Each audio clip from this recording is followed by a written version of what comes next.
Good morning, ladies and gentlemen. This is the High Dragon's Breath Bow Wow, welcoming you to a new series for the channel, IRL Armor. So, this is a semi-historical, semi-entertainment series about different, usually minor nations and their path through the development of armored warfare up to the present day. Now we are starting with Australia, just as a gift to our many Australian fans. I will be going into several nations, and I'll talk about that at the end of the video. But first, two things that are going to apply to all the videos, but of course I need to make a disclaimer with our first one. An acknowledgement of fact, very simply, warfare and history are anything but exact. Numbers are off, ledgers and historical record are unclear, and the determinations of my own mind and research are not perfect, omniscient, godlike fact. I wish they were, but since I have to make these more entertaining than me reading off of a Wikipedia article, I have to embellish just a little bit.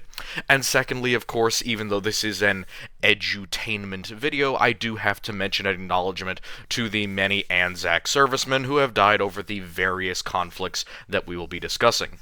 While the tone of this video is certainly supposed to be flippant in order to keep people entertained, I would like it to be not at all forgotten that people are actually dying, that war and conflict should not be glorified, and that while I find glory in the many designs and creation of armored warfare, it is by no means an excuse to lose sight of the fact that war is often hell. So, with that sobering thought begun, let's just talk about Australia's history with armor, or their transition into it, to begin with.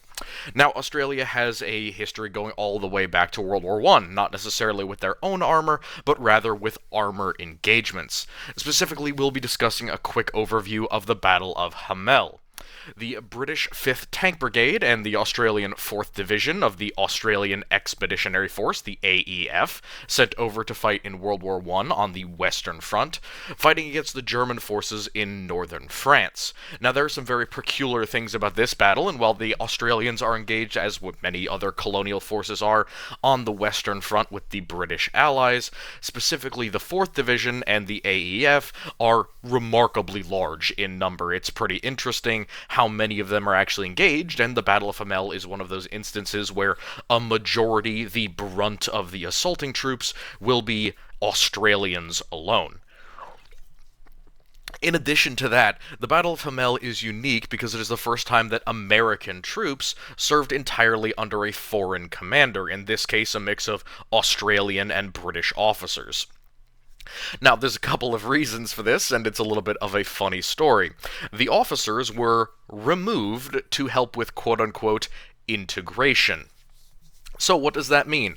Essentially, there are disagreements among command. The Americans initially, from the American Expeditionary Force, were brought in to help build out some of the 4th Division troop companies that had been decimated earlier in the conflict. Essentially, a lot of them were undermanned, and they required more firepower and manpower to push through with the assault at Hamel.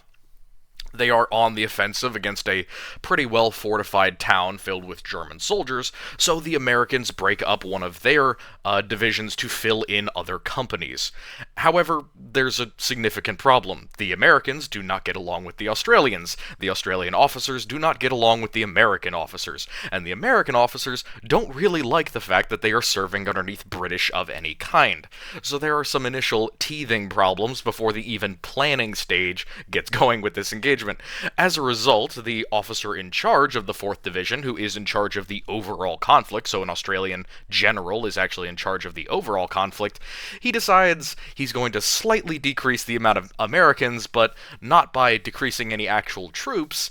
No, he just chops off their entire upper echelon of officers and tells them to shoo, run along now, we'll take care of your soldiers. Now, it's a little bit more complicated than that, but I just find it very funny, the idea that because the Americans and the Australians can't get along, they just remove the officers, and all of a sudden the problem goes away. Quite funny. However, there is a little bit of backlash to this administrative decision by the Australian general. About 6 of the 10 brigades that were sent in to reinforce the Australian line from the Americans are removed by Pershing before the combat. Now, it's not exactly clear whether this was Pershing's decision out of pragmatism or whether it was in response to his entire officer corps being told to kick rocks and go back to the back lines. I like to think that it's a bit of both, because if you know anything about Pershing, yeah, that is absolutely something that he would do out of spite. So, the Americans and the Australians are going to make up the main infantry force of this fight, with some of the Americans getting sent back for bad behavior. So, the other important thing about Hamel is that it is an incredible initial use of combined arms. Now, it is not the first ever use of combined arms, especially in World War I. There are many uses of combined arms, but it's a very unique example where an Australian general with a majority Australian force is engaging with armor, tanks, artillery, lots of different types of artillery, from mortars, tubed artillery. A vast majority of it is British Royal tubed artillery. And then, of course, British aircraft. All of these are combined in a pretty significant barrage tactic. Now, the artillery first is used to weaken up the Hamel position, and then, of course, a creeping barrage begins where they drop down range and then slowly put more and more shells in a curtain in front of the Australian troops, both to break up any outlying enemy defenses, to shield their advancing infantry and armor, and more importantly, to break up any barbed wire that may be in their way, and blow up landmines, things of that nature that might be in the way as well.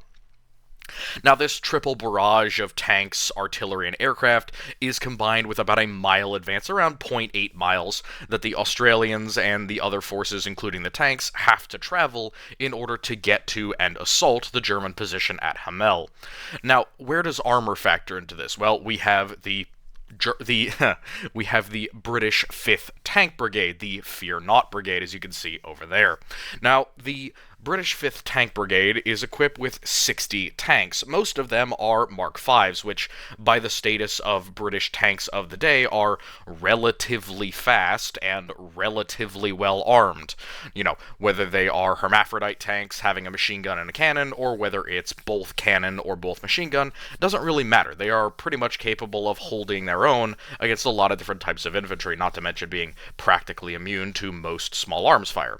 The other thing that they have is a lot of Whippet tanks, essentially the much lighter, much smaller tractor-style tanks. I say tractor just because it's built more in the way that we'd consider a traditional or conventional tractor, with a solid cupola turret in the rear, rather than the large land ship designs that are the Mark II through 5, basically. Now, there are some problems with the tanks, and the Australians actually acknowledge this. It's a very interesting anecdote for the Australians give.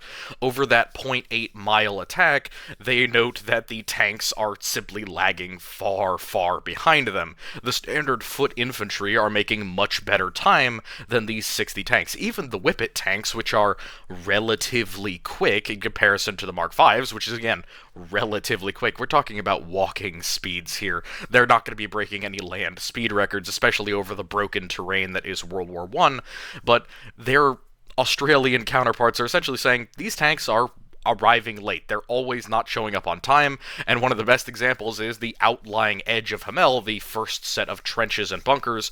The Australians have to charge and take them by hand, which was the plan anyway, but they were expected to be under tank assistance, and essentially halfway through the battle, by quote-unquote smoko, as one soldier recalls, the tanks then finally show up to support their push. However, they do note that because the tanks were there, significant casualties are avoided in finishing the rest of the Battle of Hamel. So, these tanks are able to support multiple different assault pushes, they're able to cover the infantry with machine gun fire, and since they are practically invulnerable to everything except for enemy artillery, they really do get the idea that, man, if these things were faster, if we didn't keep beating them to the assault every single time, they would be a lot more useful. So what is the Australian takeaway from this? Well, this is an Australian-branded success. It's a major success for the Australians because an Australian general is in charge. The majority of the assault corps is Australian from the 4th Division. And it's an actual very powerful success. They don't lose nearly as many people as the Germans do. They capture hundreds, if not thousands, of Germans in this assault, and roughly 7,000 Anzac American Allied troops are able to overcome a dug in defensive force of somewhere around 5,200 Germans without too many losses. In addition, they don't lose a ton of tanks in this conflict. So, despite all of that, they still come out with a dim view of how the armor performs.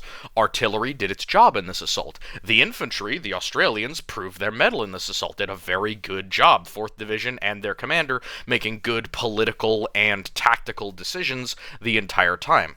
The real breaking point was the tanks. They would do their job better with a little bit more development, and we'll see that going in further. Now, those weren't true Australian armored forces armed by the Australians, it was the British regiment.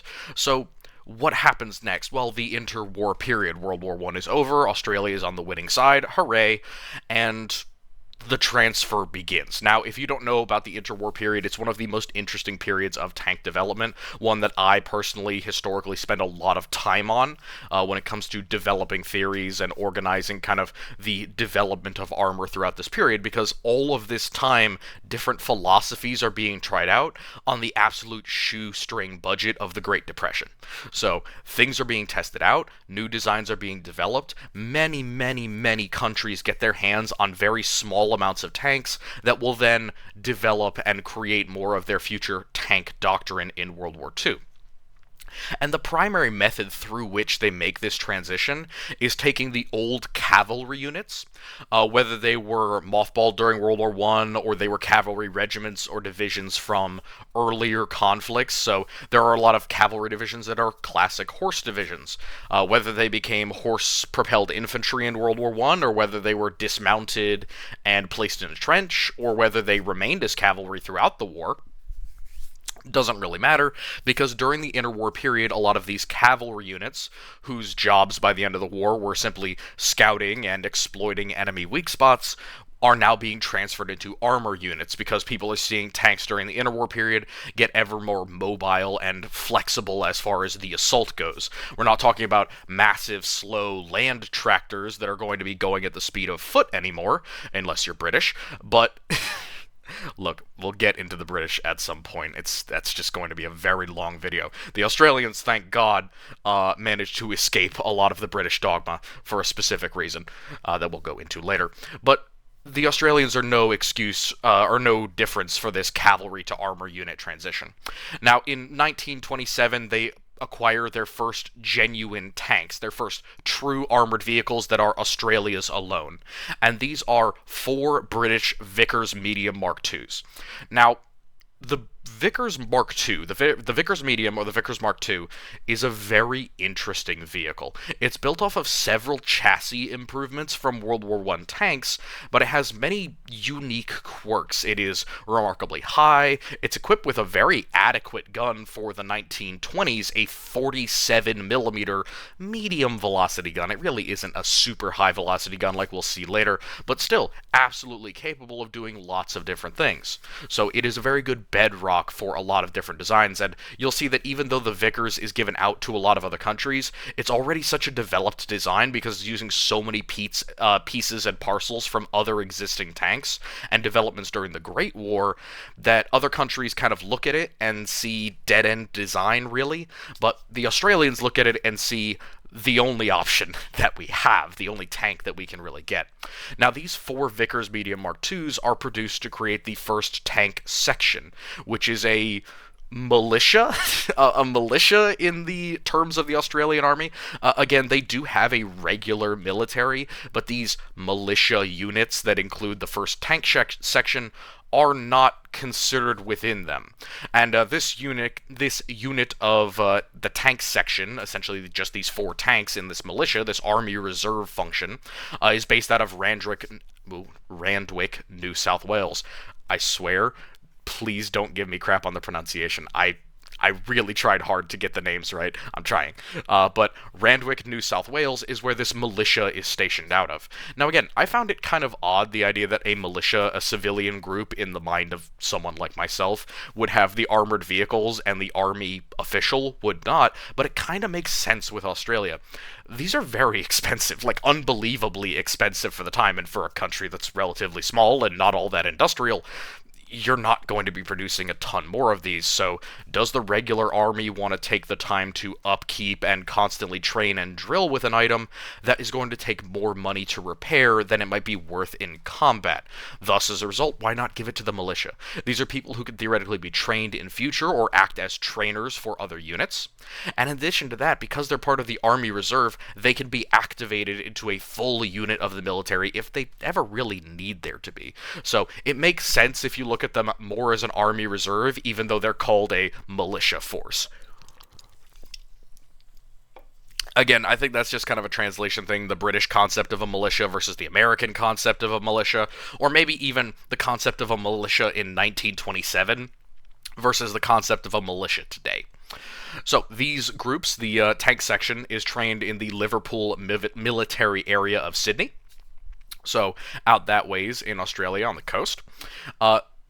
Big problem happens right after this. We have 4 tanks. That's great. Shit, the Depression hits. And the Depression hits England, all of its colonies, the United States, and God knows every single country in Europe remarkably hard. The Depression will essentially obliterate the economies of most of the major participants in World War I. Almost no one comes out unscathed. Very few come out with a better military than they went in, with only a couple of very, very unique exceptions. Australia, however, is not one of those exceptions. Everyone is broke, so no new tanks. Unfortunately, for a literal decade, Australia received not a single new armored vehicle other than some armored car designs and some prototypes that are developed but never really realized. Now, with no new tanks for 10 years, that means that they get pretty darn used to the British Mark IV, or the British Mark II Vickers. But finally, in 1937, things are heating up. It's pretty obvious that, something's happening somewhere. Better make a change now before we don't have a chance to later. So over the next 2 years after 1937, again, it's been a decade since they first got armored vehicles, and long before that they were fighting alongside British armored vehicles in World War I, but now they're finally going to make a change and purchase something of some value to a modern battlefield. So, in order to deal with the theoretical dangers, obviously we have Italy invading Ethiopia, increasing world tensions. We have conflicts and posturing in the Mediterranean. We have the Anschluss of Germany into Austria, the breakup of Czechoslovakia over this period, and eventually into the invasion of Poland. But even more directly problematic for Australia is the Japanese invasion of basically all of Southeast Asia.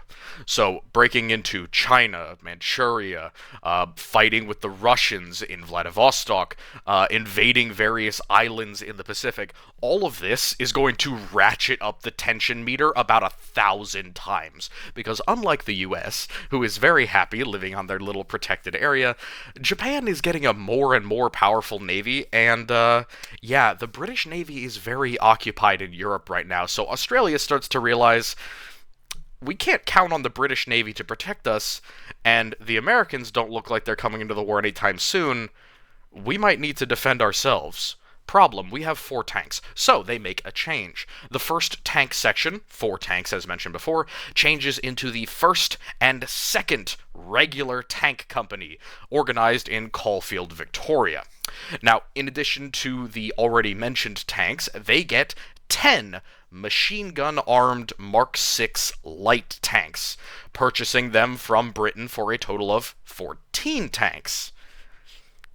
Not really enough for a company, I'm gonna be real with you. The Vickers at this point are well over 20 years old, design-wise. And at the end of this period, they will be beyond obsolete. They are very poorly armored, able to be penetrated by any heavy machine gun of the era, mostly, especially at short range, almost every heavy machine gun. The Japanese medium machine guns, I don't think they could penetrate the armor, but it's not universally good armor, so it could definitely break. Not to mention the fact that it's 20 years old and has been going through a lot of refurbishment and repair, so maintenance is going to be a problem. But it's also just the fact that tank doctrine has changed, and the much slower Vickers Mark IIs are going to be absolutely beaten out in the speed race by the Mark VI. Now, the Mark VI lights are great, but they completely lack a cannon. They only have their medium and or heavy machine guns, depending on the variant and also what they're equipped with from the British. In addition, the Australians can't expect more vehicles from the British, because by 1939, we're fighting in France, and you can't really expect the British to send you a bunch of armored vehicles when every single thing that they could possibly have at the moment is going to be sent to the front. So they're lucky to get the 10 tanks that they do. As a result of these limitations, they developed several quote-unquote mechanized or cavalry machine gun units, and they transfer those from being traditional cavalry or machine gun cavalry, something developed during the war where cavalry would be expected to haul around relatively heavy machine guns, and they transfer those into the new armored units to bulk them up and to make the tanks into a armored recon element. Kind of in the way that the Army Reserve Militia was expected to work, but now they have much more tanks, and they can more reliably create a doctrine from them within these traditional cavalry units. One of these, and the ones that we'll be mentioning most specifically, is the Royal New South Wales Lancers. Believe me, that name is going to get longer as we continue.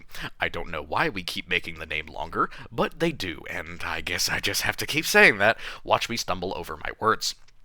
So, these units are transferred, the tanks are finally brought into active service as now regular tank companies or modified tank units, elements of larger divisions and things of that nature, regiments. So, now we get into the real meat and potatoes of what the Australians are doing during the war, how they're developing from this interwar period, this first stop on the road, so to speak, where they've begun development, but they don't quite have a true armored division or force of any of that way, so we can consider the entire period of World War II, Australians' true armored development, to be working our way towards this pie-in-the-sky vision that Australian High Command has at the beginning of the war, the first Australian Royal Armoured Division. It's this zenith image, this incredible goal that they have, that at some point Australia will field a division of tanks, all their own. Let's see how they get there. By 1941, again, the war is well and truly off to the races. Everybody is involved. We're not quite to the size that it will get yet, but we're getting there. The Australians do something very smart. In the light of fact that they don't have a lot of vehicles, they make two decisions. They combine their armored car units, essentially every single armored vehicle, whether it be a universal carrier or an armored car or an armored truck or any other type of mechanized vehicle, and even some motorized vehicles to replace the cavalry, are added to the tank divisions, or to the tank division, as it were.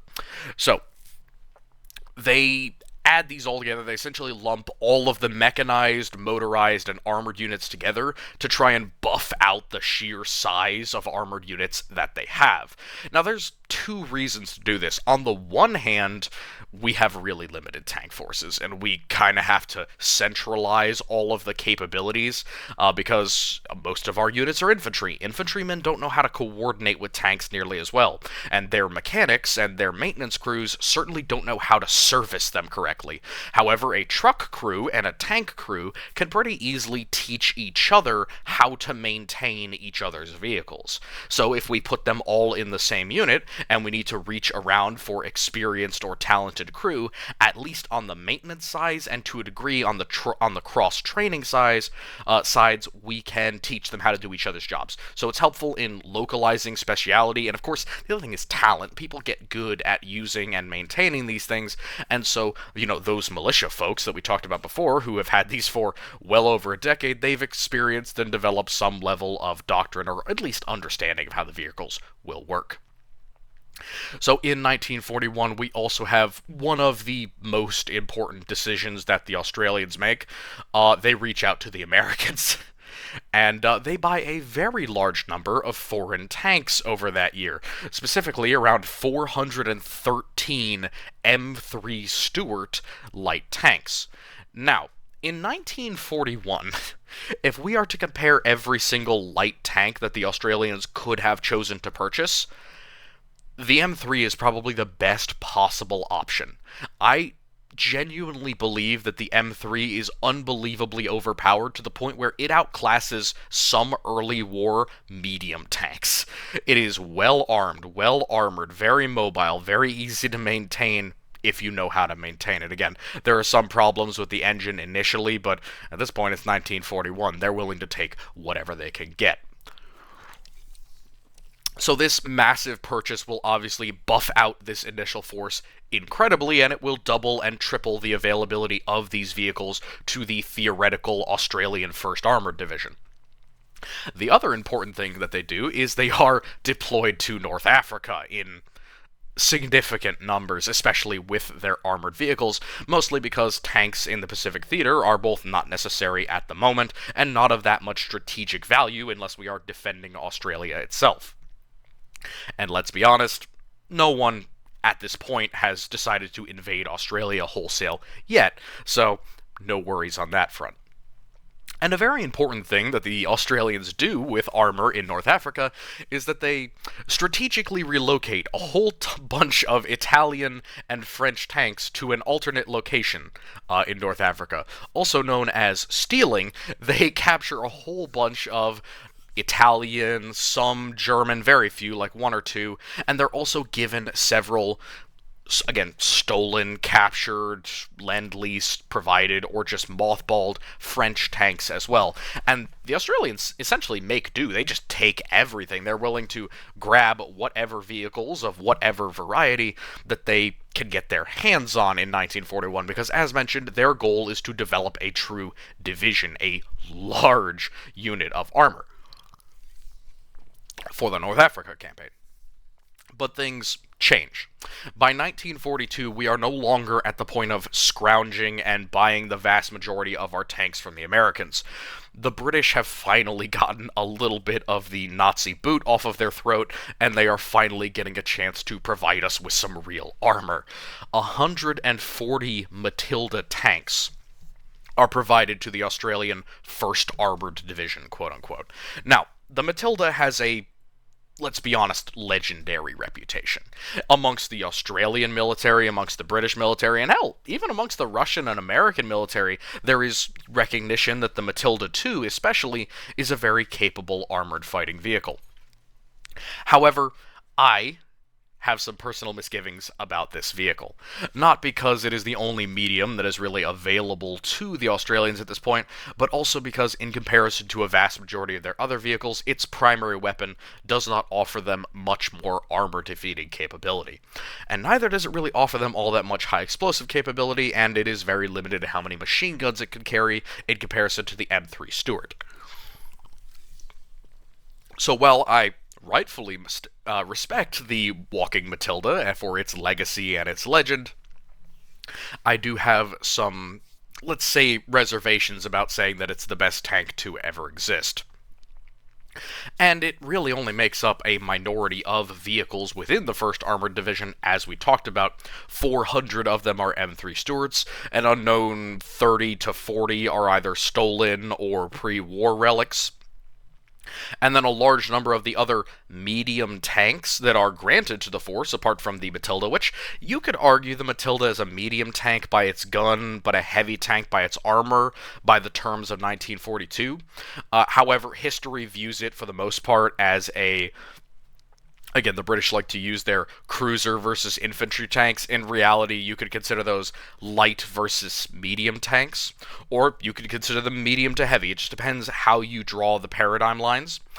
For myself, I require most heavy vehicles to be armed with a significant gun, and the Matilda simply does not reach that point. Arguably, that also applies to the Churchill, but I'll complain about the Churchill in the British video. Or actually, in my comparisons of tanks. I'm not going to complain about countries' tanks in their own videos, which is why I'm able to give the British a little bit of shit for their designs in this one. Because it doesn't reflect upon the Australians. The Australians make great stuff, and they make the best of crappy situations, as you can see with the 1st Armored Division concept, but yeah, the Matilda, in my opinion, is being looked back at with rose-tinted glasses a large portion of the time, mostly because of its armor protection and its legacy. The M3 Grant is not a good tank. It is designed confusingly, with relatively medium armor and with a confusing layout of having a hull gun and then a turret 37mm. Its primary armament, which is considered to be its hull gun, is not as flexible as any other gun available to them, and though it is the largest caliber firearm that they have access to in the tank division, its secondary armament, its height, and its relative weakness to the teething problems that the M3 Grant has overall are going to limit its effectiveness within the Australian military.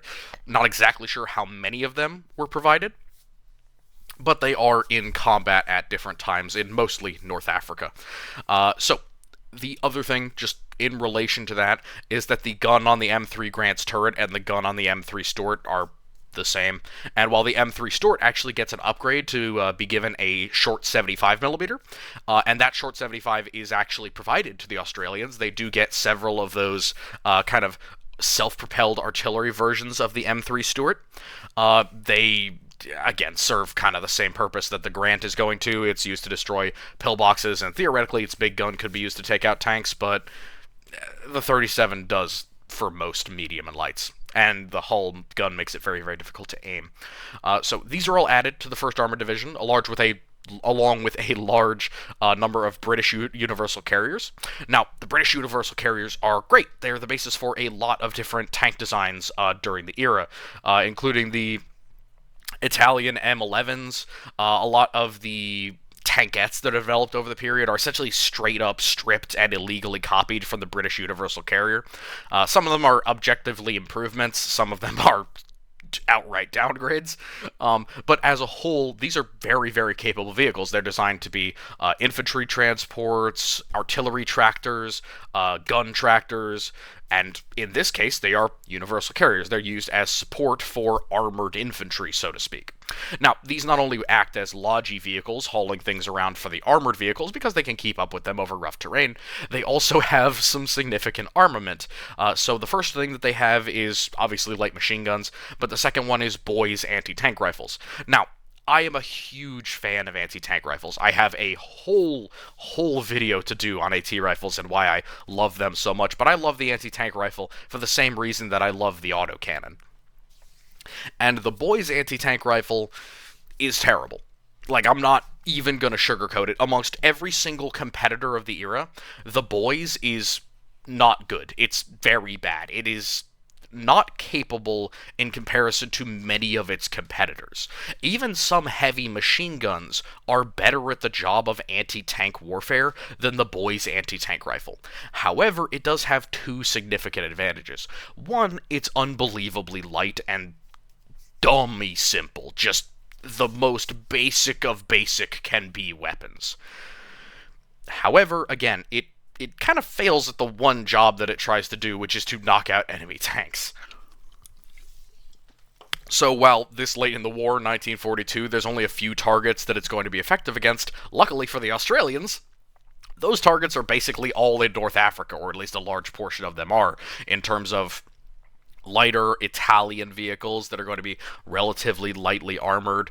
Some of the junked German vehicles, open-top German vehicles with very light armor, those will all be a little bit easier for the Boys to penetrate. So on the British Universal Carrier, the Cardin Lloyd as I like to call it, on the Cardin Lloyd, it's going to do Very good work. In addition to the Breda, Beza, different types of machine guns that are mounted on it at different times from different nations. Look, the Cardin Lloyd basically gets exported like everywhere, and I forget which weapons are mounted on it at which times because basically every single country in Europe bought a copy and then either made a tank out of it or used it for like 5 minutes and threw it away.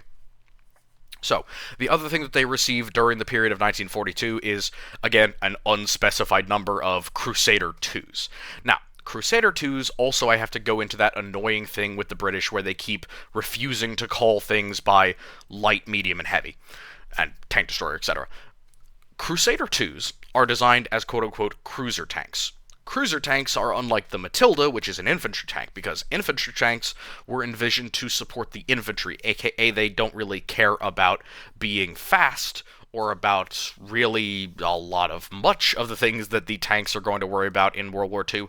They just have to worry about being at infantry speed or a little bit faster, and then also having high armor protection so that they can attack entrenched, heavily armed enemies and not get destroyed. The cruiser tanks are built on the exact opposite idea. We can sacrifice the armor, we can sacrifice a lot of the size, and especially important, we can sacrifice some of the killing power of the earlier cruiser tanks, but we can put on them an acceptable gun. In this case, it's usually a 2-pounder. It's a 40mm cannon, guys. Stop calling it a 2-pounder. It's a 40mm. I'm kidding. Don't get mad at me for that. I'm American. 40mm gun. Let's be real. Or 37 if you want to be annoying and technical, depending on the version. But yeah, the 2-pounder is kind of the basic for some of the Crusaders, and then eventually they get the 57mm, which is a much better gun overall, honestly, and the Australians use it later on, but I digress. They receive some of these cruiser tanks to go with the other medium tanks. So, in 1941, they dramatically increased the amount of light tanks that they have, buying a ton of them from the Americans. More tanks from the Americans will be given to the 1st Armored Division than from basically every other nation combined, almost. The British then, by 1942, and the Americans have provided them with a bunch of second-hand and now production Matilda tanks. So they gained their first medium vehicles in 1942. Again, a massive jump in just 1 year to go from exclusively light pre-war and interwar vehicles and also stolen vehicles, of course, to a whole bunch of mediums. It's changing the composition of the force. They're gaining a lot more armored logistics vehicles and mechanized infantry type vehicles. And while they're developing this doctrine over time, you can see how getting constantly influxed with new types of vehicles is leaping and bounding the Australian tank doctrine forward as they're developing.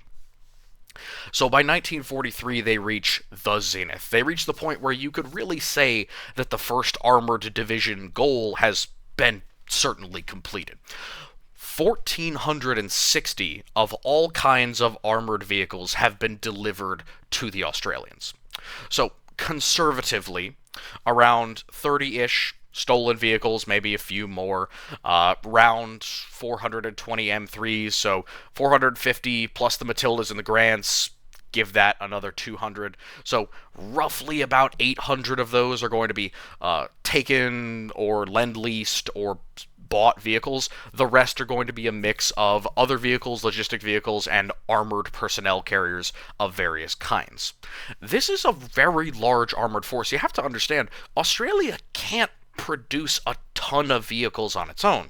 But even with those numbers, you have to notice that there's a massive gap between that almost 900 figure of tanks and 1460. Well, some of that, of course, is made up for the fact that not everything in the division is tanks, but also it's made up for the fact that the Australians are constantly developing prototypes and extra vehicles that, while nominally within the armored division's number, theoretically these could be activated and sent into combat,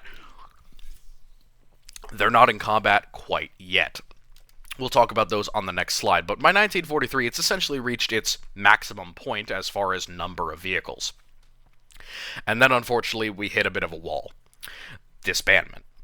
This entire unit, the theoretical or the divided up 1st Armored Division of the Australian military, is active between 1941 and 1945. However, there are some problems with this. Basically, post-1943, a lot of them are fighting as dismounted commandos on the Pacific side of the war. Two reasons for this. One, a lot of vehicles are becoming hopelessly obsolete. Almost everything from 1941 is now running up against extreme obsolescence, and it's not going to be all that effective to ship it back to Australia and then back into the Pacific and try to redeploy something. And also, in the Pacific, there's not really all that much need for armored vehicles. The Japanese armored force, while very powerful and significantly experienced at the beginning of the conflict, have really lost their edge in this whole island hopping campaign, and a significant portion of their force has been starved of fuel, ammunition, resupply, and new vehicles for years at this point. And while tanks are effective at flushing out infantry, you don't need medium tanks or heavy tanks in the Pacific, and matter of fact, they're not all that much use to you because of the mud and the terrain of that theater. However, experienced fighting men are more important than the vehicles that they are crewing, and so as a result, the Australian 1st Armored Division, in many cases in the Pacific, will be acting as dismounted commando infantry to go in and be standard infantry tactics. Now, there are smaller deployments of the Australian armored force in other areas. I believe there are some in Italy for a short period of time. There is, of course, a wonderful film done in Tobruk, where a large number of Australian indigenous vehicles, quote-unquote, engage after post-war in that propaganda filming. But basically, 1943 is the cutoff point for where the Australian armored forces are going to be winding down their active engagement. However, that is not the end of the wonderfully wild and wacky development of the Australian armored forces. I have to say, I love experiments and prototype vehicles, and whether or not the Australians count these as part of the 1,460 vehicles in the division, I think they should, because some of them are quite good. So, let's just talk for a second about the captured tanks. Now, I had mentioned the Italian M11 39s. You can see them in this first picture here. I have a very big soft spot for Italian and Hungarian vehicles, and you will notice that when I do the videos. I love them. I don't know what it is. I don't know if it's charming. I don't know if it's the whole underdog thing that they have going on with their designs in comparison to other more major nations. But I love them. And the M1139 is so silly. It's got a hull-mounted 37mm low-velocity gun, a very standard, like, pack infantry gun, almost like a slight piece of support artillery, mounted in the hull, and then paired machine guns in a tiny little adorable turret that looks like a helmet. It's not a good tank. It really is classified more as a tankette, even though the Italians call it a light tank, because it actually has a gun. But yeah, I don't know. I have a soft spot for it. The Australians grab a bunch of these in North Africa, around 24 between the Renault R35s, which I also give some credit to the French. I know, like, design-wise, we can make a lot of complaints, and I will. Believe me, the French will get unbelievable slag when I go over their armored vehicles, but I can't really blame them, because the mentality that they had was very unique, and for being a unique mentality, albeit a wrong one, they went whole hog with some of their tanks and did a damn good job developing them into scary vehicles. I mean, the Renault R35, for all that it is tiny, for all that it is poorly logistically supported, for all that it has a terrible gun, for all that it has bad sighting, for all that it has a poor layout, it's armored like a tank 2 years later than its actual design date. It's armored like a vehicle from the end of the war, not a vehicle from the beginning of the war. So I give them some props for that, and the Australians do manage to get a couple of those. Again, I'm not sure where they seem to get them from. Maybe they're handed over from the French colonies that are being liberated from Vichy control in North Africa. That would make the most sense to me, those kind of police forces that get given hand-me-down French equipment. Or maybe some indigenous armored divisions that had sprung up there, or armored companies. But for whatever reason, those and the Italian M1139s will be the things that the Australians get.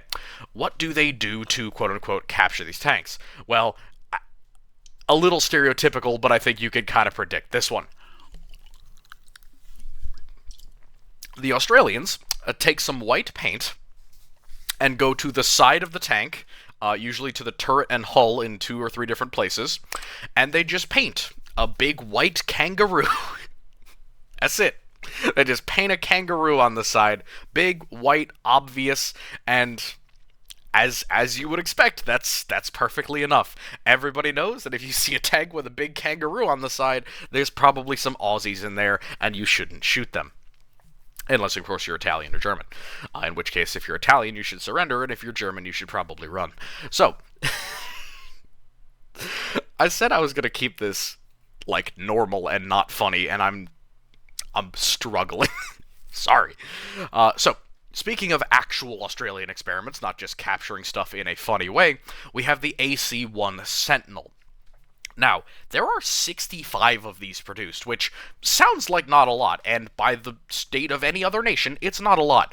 Australia indigenously produces 65 medium tanks, not light tanks, not cheap prototypes, not garbage mock-ups, actual, genuine, honest-to-God medium tanks, 65 millimeters of armor, made on a cruiser chassis design, and heavily up-armored. Basically, 3 times as much armor protection as the initial chassis that they wanted, and they did all of this just with the concept of, can we do it? They gave them such wide parameters, such non-specific requirements for the tank, and then just gave them the design specs and were like, hey, can you make an armored vehicle? And honest to God, they made 65 of them.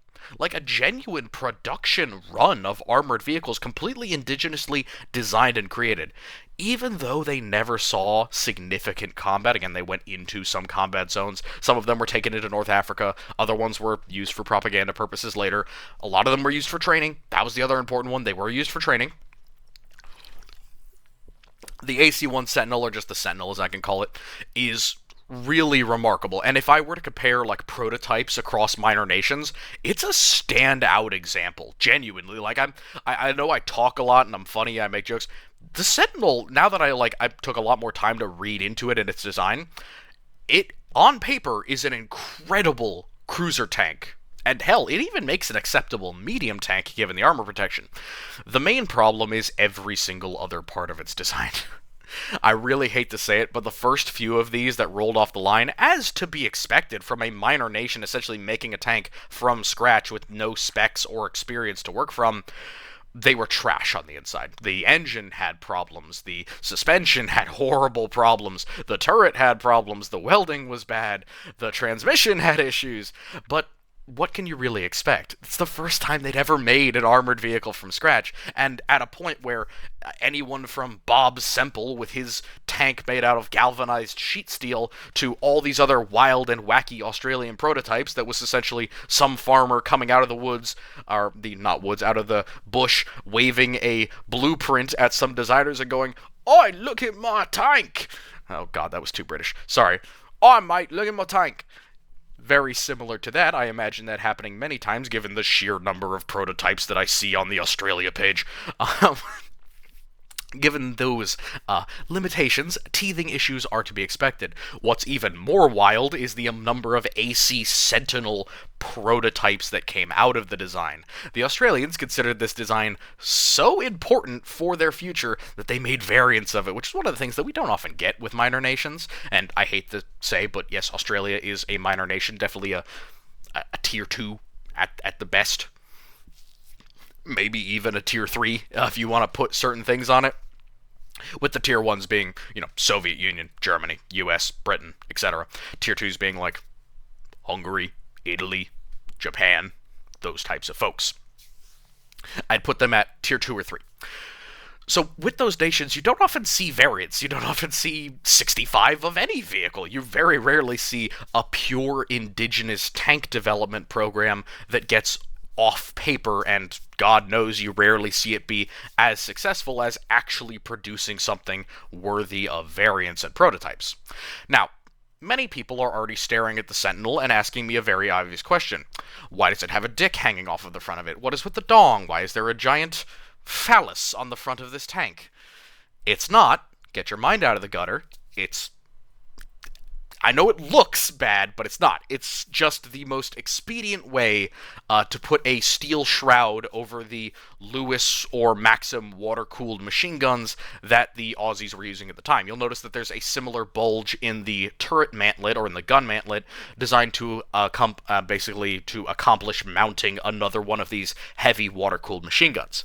Now, while that is a perfectly reasonable explanation and reason to do this, Australia, really quick question. You have access to a ton of American machine guns.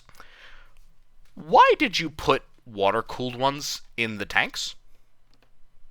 I I don't know about that. Like, most nations did not use water-cooled machine guns in tanks, both because there were problems with the logistics and just the weight of the weapons, and also because better air-cooled ones were being developed pretty consistently, and they took up, a third of the amount of space.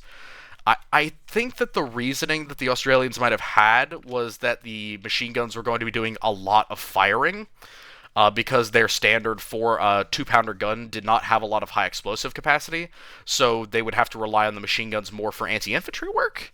That would be my only explanation as to why they chose the water-cooled machine gun over the fairly readily available 30 caliber machine guns, but it's academic at this point, and I didn't find any articles that explained exactly why this was the case. So, moving on to the next one, weird stuff that the Australians did to the Matilda. I assume because they are either sadistic or they had fun. So, they have the Matilda Frog and the Matilda Hedgehog. The Matilda Hedgehog is really obvious. The Hog is the later design or modification to the Matilda that added an anti-submarine launcher for direct support. Now, if you are a total geed in terms of naval technology and you don't know what anti-submarine warfare is, basically you launch a bomb out of a cell or a rack of bombs. This bomb goes into the water, it explodes, it breaks the back of a submarine, and you no longer have to deal with that pesky submarine. The Australians got a not necessarily original idea, but a very interesting idea, which was, what if we mounted that same anti-submarine weapon, the Hedgehog, on the back of a Matilda? Why would you do this? Well, the Matilda's primary gun is absolutely terrible at, decent infantry support. A 4-centimeter high explosive shell is nowhere near the bunker-busting capabilities out of a 75-millimeter gun.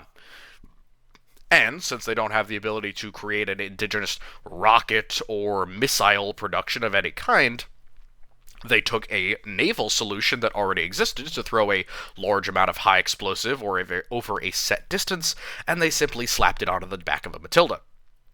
They made 6 of these.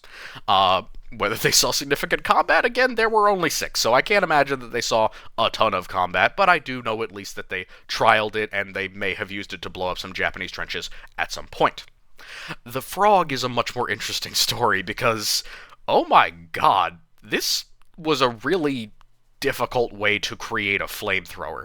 They created a pneumatic piston system to fire projected flame up to and above 80 meters. Now, their initial version of this was absolutely terrible. It fired like 7 to 17 meters. It was awful, completely unacceptable. It did not work. Now, what was the problem? Why didn't it work? Well, it didn't have enough power. It didn't have enough charge. What were they using for the charge? Oh, they were using cordite. They were using a fucking solid-state explosive to pressurize and to push fuel into the hose to then shoot it out of the tank at the enemy.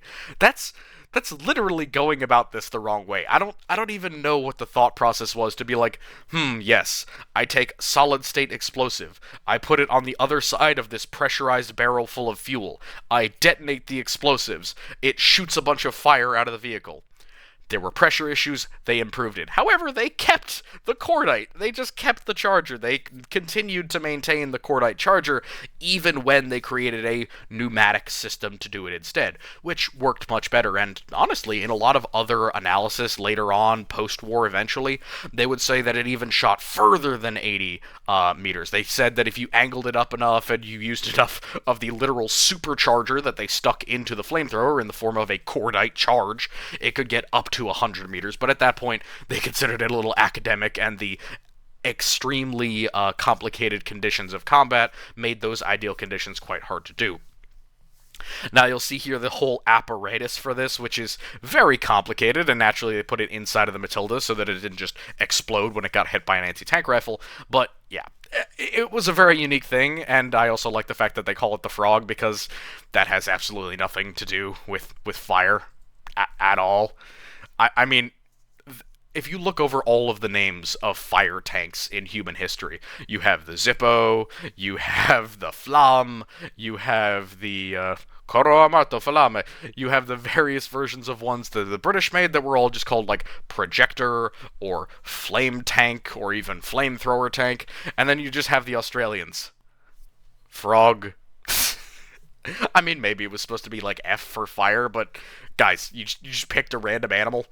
The hedgehog makes sense. It's already called the hedgehog. Why frog? Can anyone who's Australian explain? Why frog? Why was it frog? I have no idea.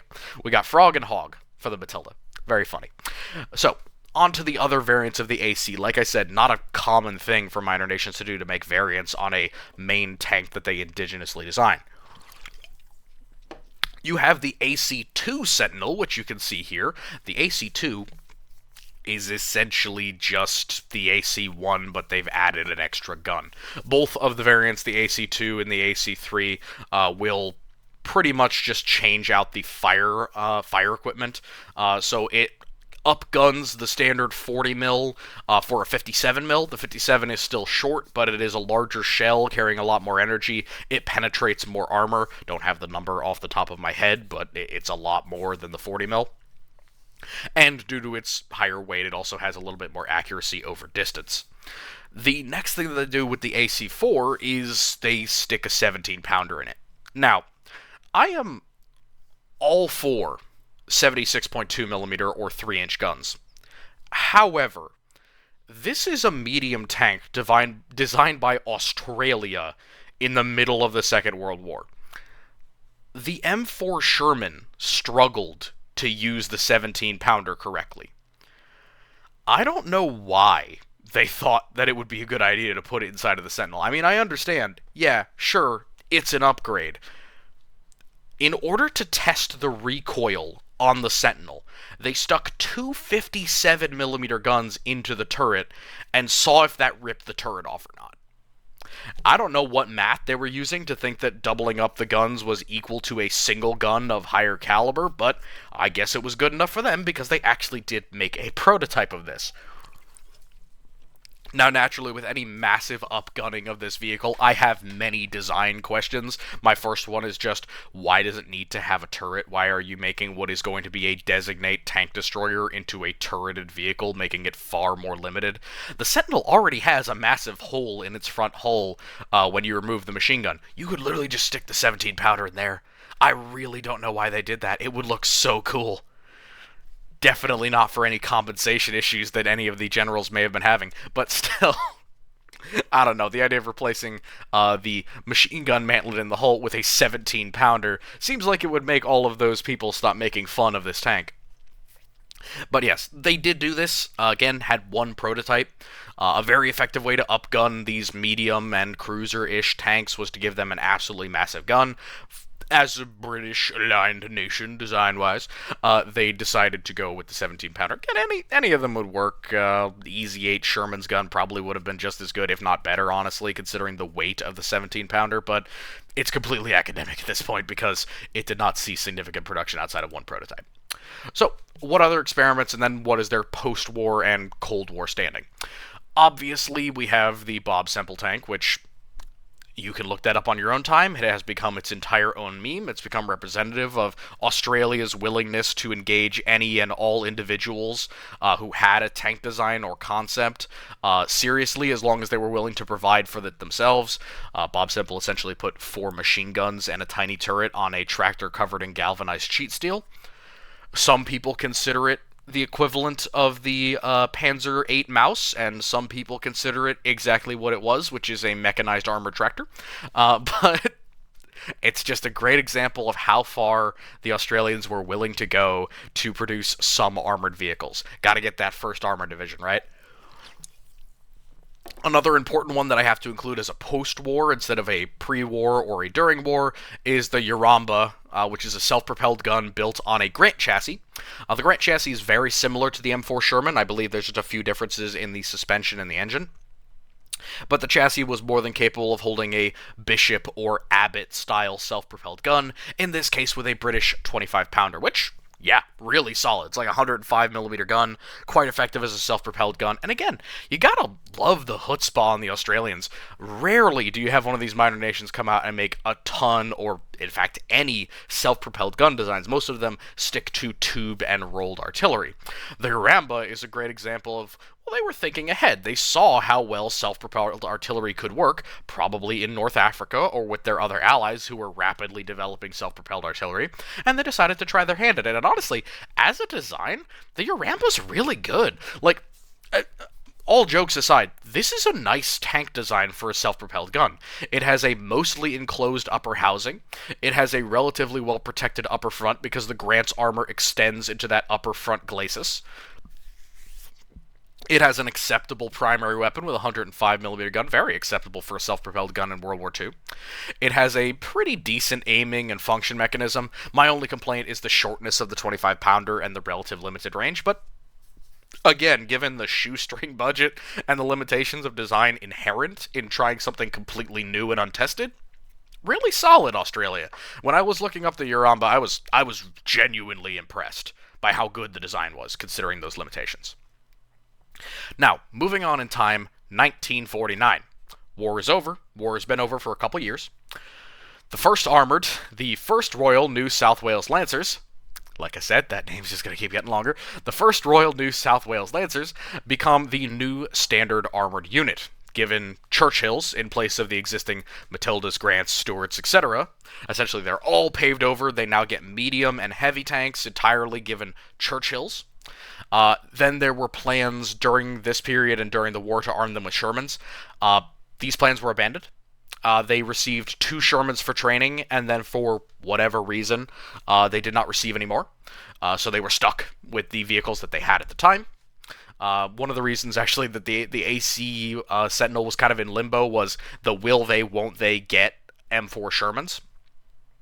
But eventually the plan to totally rearm them was abandoned, and the British gave them Churchills instead, which is, again, is another example of, like, is the Churchill a medium tank? Is it a heavy tank? By armor, it's definitely a heavy tank, but by the armament, especially of the early ones, it's a medium tank, or anything less than a heavy tank.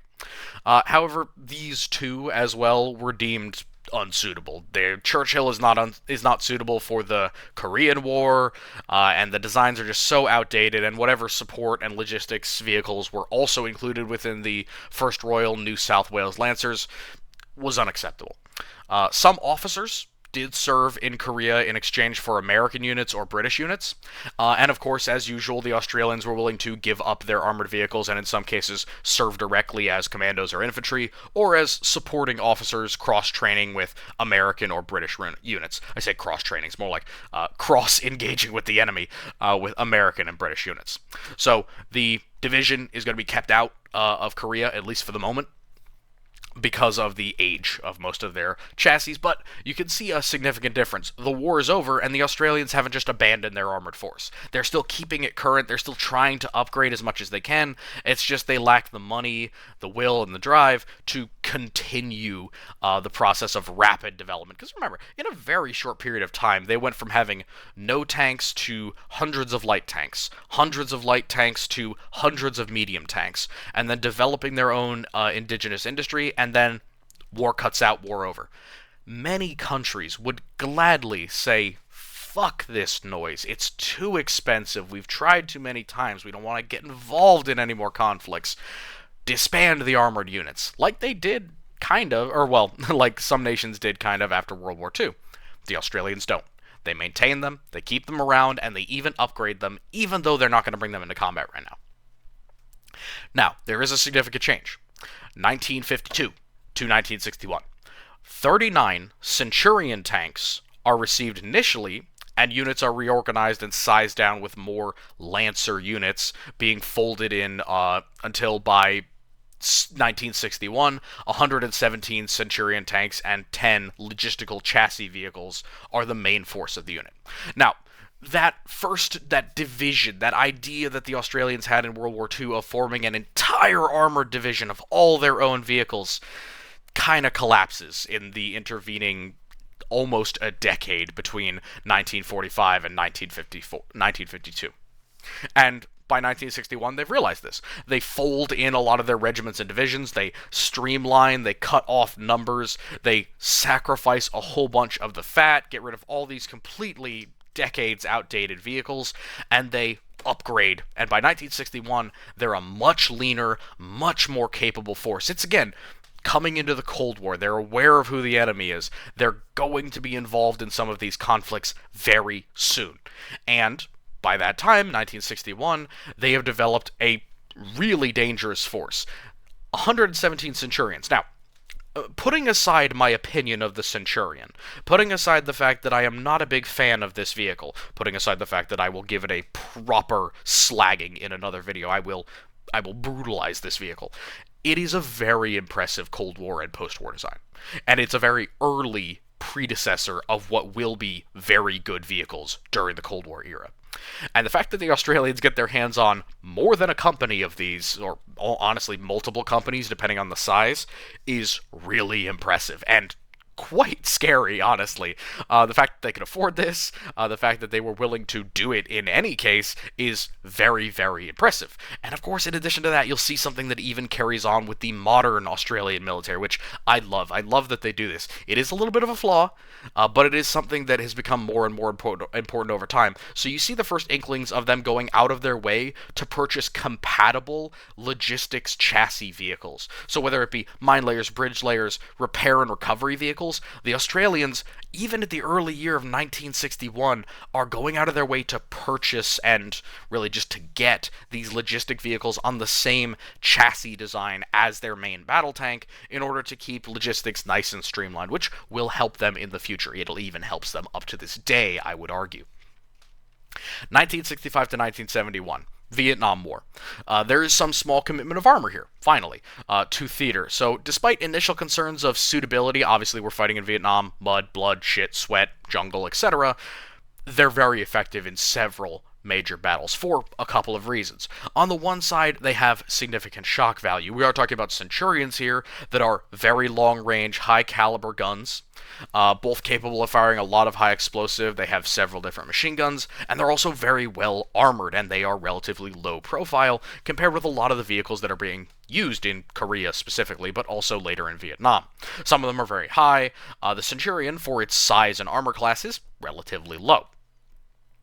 Now, apart from shock value, they also do function as infantry support, and it is actually quite telling what the statistics are for how many Australians are lost in this conflict. The force itself suffered only 6 out of its 58 tanks that were sent destroyed, so only 6. Less than a whole, basically less than a platoon, basically. Less than a couple platoons were destroyed, and out of that, only around 2, maybe a few more crewmen were lost. So this force not only sees significant success with such small numbers of vehicles, it also sees something that you can almost harken back to the World War I assessment of the vehicles.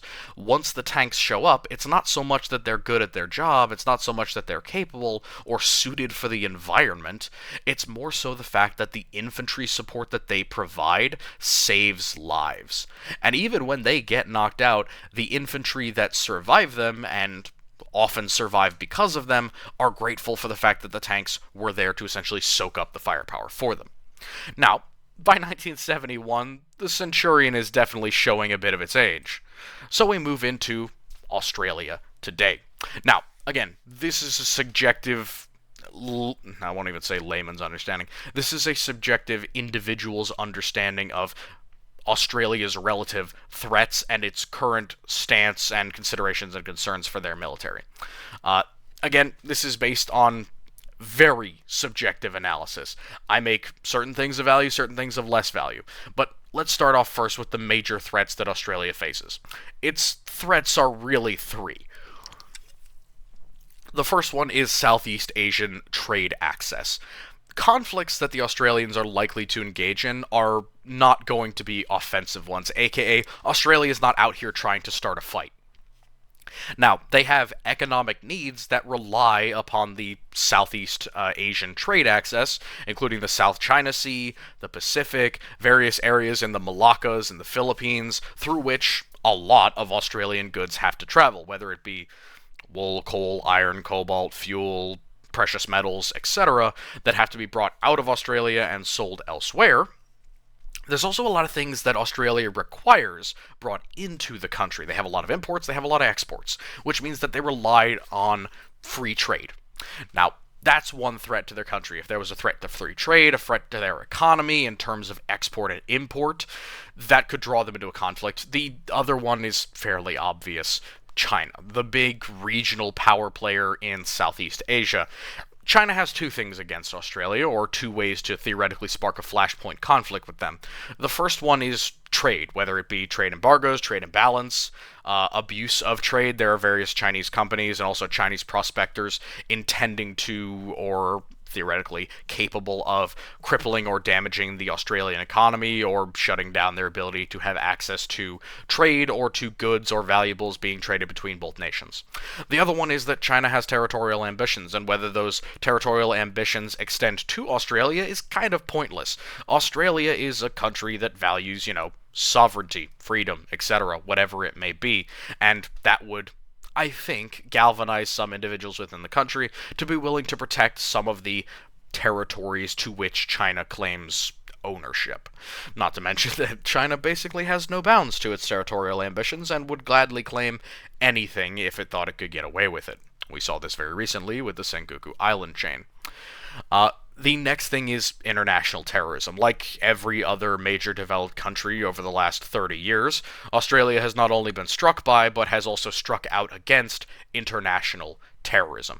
Whether that be radical Islamic terror, whether that be political terror, or whether that be internal insurgencies in various countries, Australia has shown, likely will show, that it is both capable and willing to fight the threat of international terrorism where it arises. Now, what do they use to fulfill and meet those goals in the armor department? Well, they have some legacy systems. Not sure if they're still kicking around. I assume that they probably aren't, for a reason that we'll talk about later. They had the Leopard 1s trialed against the M60s for the Americans in 1972. By 1977, the Leopard 1 had become their standard. This was really their first step in the main battle tank role. The reason that the Leopard 1 was chosen was mainly for its gun and the fact that it was a more upgradable system than the M60. The M60, I'm not going to call it a dead end, but I am going to call it more of a Cold War tank than a modern tank. Again, you could argue that with the Leopard 1, but considering how the Leopard 2 turned out, my goodness, I would feel quite embarrassed if I was born in 1977 and I called the Leopard 1 a non-developed, essentially a dead end. It's definitely not the case. The M60 is not a dead end, but its main gun and its upgradability is limited when compared to the Leopard 1. All you have to do is look at its track record. While it is capable, it is certainly not used in many developed nations in the modern day. And the Leopard 1 is, or rather the Leopard 2A7 and the Leopard 4. Or, well, what is to be the quote-unquote Leopard 4. We'll see. So, it was picked for its main gun. Is this the first step that they've had into main battle tanks? I think yes, because I don't consider the Centurion to be a main battle tank in the same way that I don't consider the T-55 to be a main battle tank. Yes, I do equate those. Yes, you can argue with me in the comments. That's perfectly fine. I will gladly disagree with you. Not to saying that I consider them the same thing, but again, different words for different vehicles. We'll go into that later. Current systems. Well, by 2007 onward, they had come to the light and decided to start using Abrams tanks. They have a whole bunch of M1A1 Abrams. They've been upgraded with the AIM package. They've been upgraded with various different modernization systems over the years, including several packages that are actually quite nice. I'm not sure if they have Tusk, but they do have a couple systems that seem to have Crows. They may also have a couple of ones that are upgraded with better electronics, again, thermals, etc., that are an upgrade over the M1A1. When I say current systems, that just means like what they're using that is not a legacy system, not old. However, The 49 plus of these tanks that they had, a vast majority of the ones that they had equipped, were donated to Ukraine, likely not to come back, at least in one piece, or maybe even at all. 46 of them, in addition to these M1A1s, there are 46 SEP V3s in active service. These are very nice. SEP V3s are basically the most updated Abrams that any country outside of the United States is likely to get their hands on. They're a massive upgrade over the M1A1. They have the better gun, the 120, as opposed to the 105. Again, the M1A1 AIM probably has the 120. I don't remember off the top of my head, but it can be upgraded with it, again, to that SEP V3 standard. These are very effective. They have very modern systems. They're basically on par with almost any other country that Australia wants to beef with. I mean, I can really only think of a couple that are going to stand up to the SEP V3 and be on the same battlefield line. And unlike before, Australia has a much more technologically capable, a much more industrially capable country in the modern day. So I don't think, at least as long as the U.S. is their ally, which they will continue to be for, I don't know, ever probably, if I'm going to be entirely honest, there's almost nothing that Australia could do to lose the friendship of the United States. So I think that there will be no issue with maintenance, because that's my only complaint with the SEP V3 is that it is maintenance heavy, and it is technology heavy as well. A very clapped out, quite heavy chassis that requires a lot of money and upkeep to maintain. So I don't think that's going to be an issue for Australia. It would be for other minor nations or nations that are disconnected or unfriendly with the United States, but not a problem for the United States-Australian relations whatsoever. Planned upgrades. Now, as of the moment, the planned upgrades are just to the SEP V3s, due to the fact that the M1A1s, the M1A1 AIMs, are off fighting in Ukraine. So these planned upgrades obviously include whatever the United States is doing to upgrade the V3. That's a lot of stuff. There are Tusk packages, there are Crows packages, there are various integration system packages that have been introduced to the V3 to keep it current. There have been a lot of prototyped and demoed technology that have been added to the V3 to try and keep it current.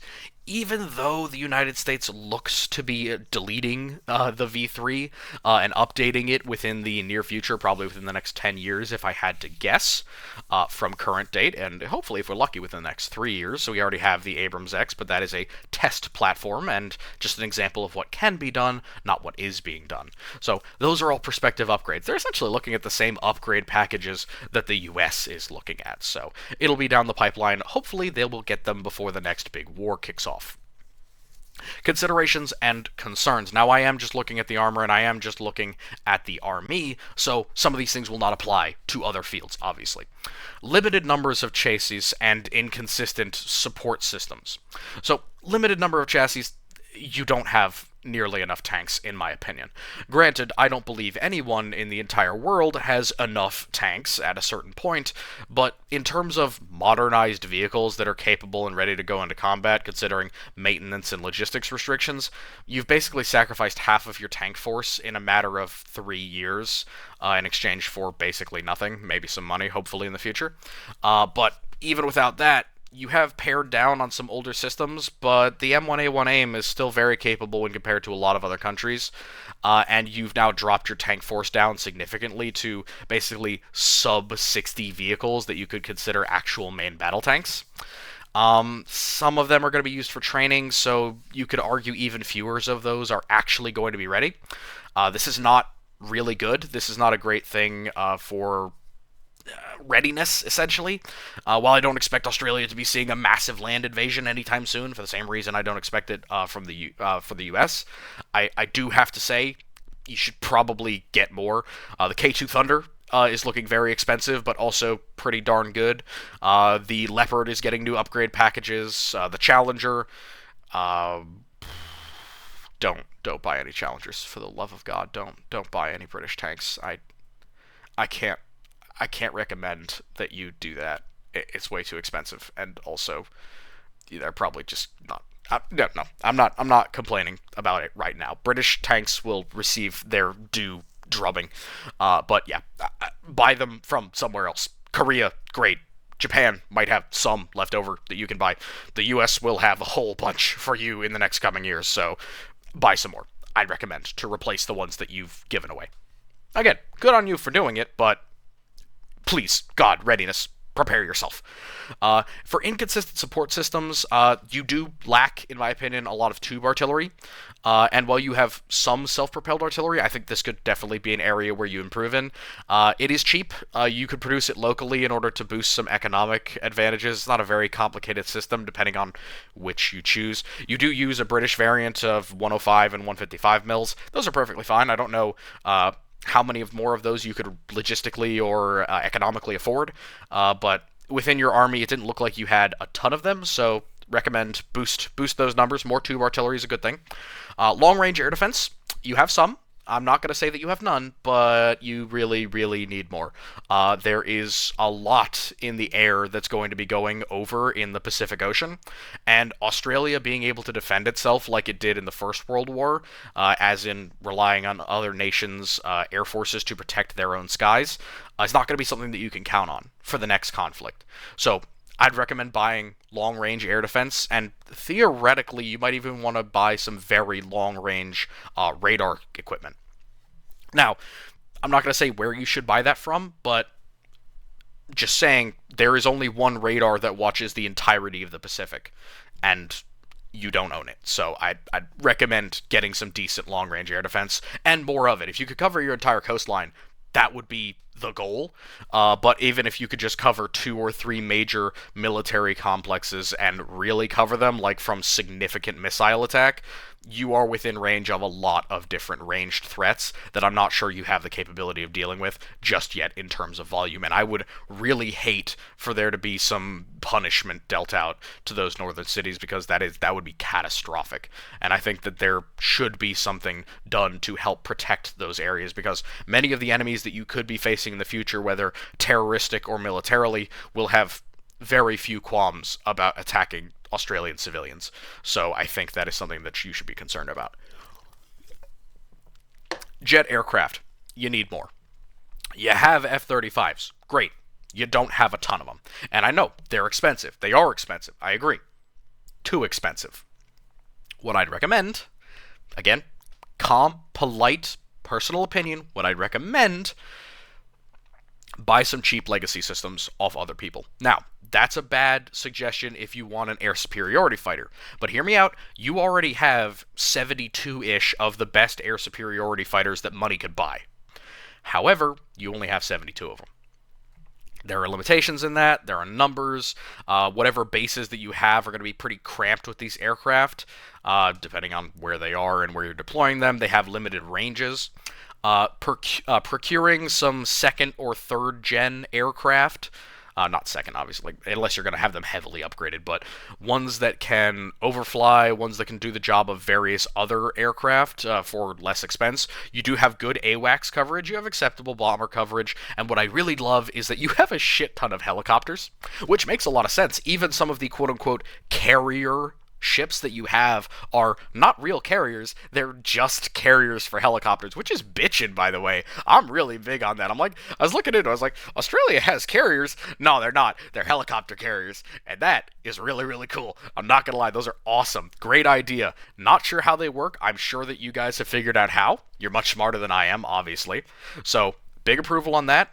You can never have too many jet aircraft. And considering that you already have the air superiority vessels, I'd recommend something that can hit more ground targets more effectively. I say that given the fact that helicopters sometimes have limited range, and if the water and the air are not available to you to send helicopters long distances or to let your Navy go out, it might be a good idea to get something that can stretch your reach out just a little bit more in that medium area where it's not a stealth air superiority vessel or a helicopter. Theoretically, if you have the money, go ahead. The good thing, and honestly one of the best things that I found when I was looking up the Australian military, is, my god, do you have an unbelievable of logistical systems and carrier vehicles. Like I mentioned in the previous slide about the development of your, Centurion regiment, you go out of your way to buy a lot of different support vehicles, don't you? I was looking through, it's like, there is 17 different types of armored cars, APCs, armored trucks, logistic vehicles, and, most countries have that. and most of them say like 10 or 50 or 30, ones that have the same military size as Australia. And then in Australia, it's like 1.8K, 1.2K, 2.5K. And I'm like, Jesus Christ, how many of these things do you have? You have thousands of them.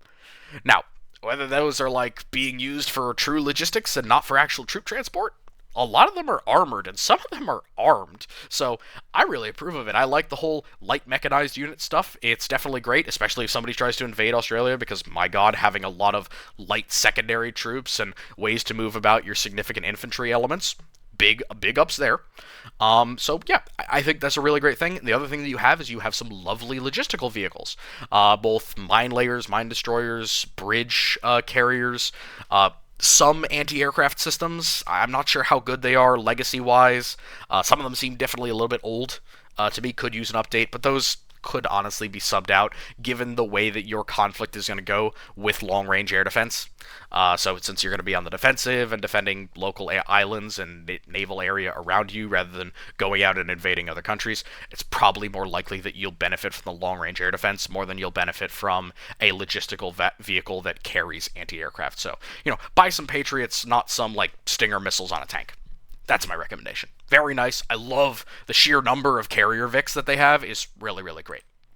So, I hope that you guys have enjoyed this little IRL thing. I know it's different from my normal channel commentary. I know that I am no great historian. I have my degree in it. I'm not a genius. I'm not a master. I'm not a doctor. But I have my 2 cents I like to put in. I have a very obviously myopic focus on military history of armored vehicles, but I hope that it's been entertaining. I would love to go over other IRL military things in this way.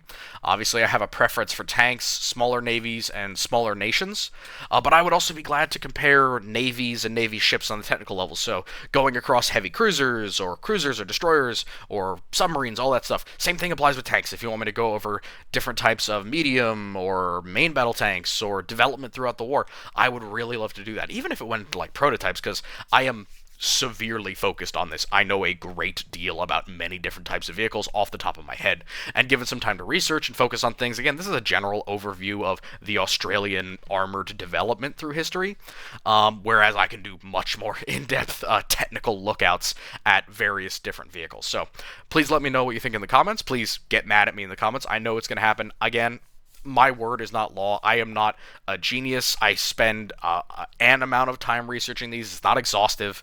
I do make mistakes. You have to forgive me. I really, really tried. And if there are problems with it, here's the other thing.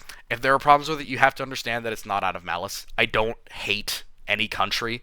I don't dislike any design. I simply have preferences or informed opinions about certain designs.